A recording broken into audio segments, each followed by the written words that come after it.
পুলিশদের ঘৃণা করবে সাধারণ মানুষ, বিবেক সম্পন্ন বুদ্ধিজীবীরাও। আপনারা সবাই ভুলে যাবেন AK-47 মতো মারাত্মক অস্ত্র পাওয়া গিয়েছিল আসামিদের কাছে।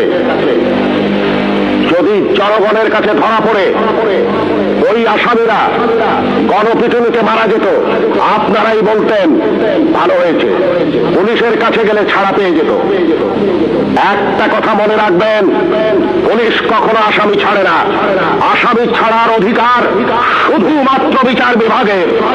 বলুন তো, AK-47 মতো রাইফেল কেন এদেশে আসবে, যা শুধু যুদ্ধক্ষেত্রে ব্যবহৃত হবে?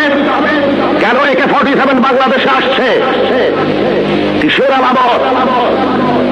9 শুটার বন্দুক কেন টিসিবির মাধ্যমে হাজার হাজার বন্দুক সাধারণ মানুষের হাতে তুলে দেওয়া হচ্ছে? কেন? কে জবাব দেবে? এই 9 শুটার বন্দুক দিয়ে কি হচ্ছে?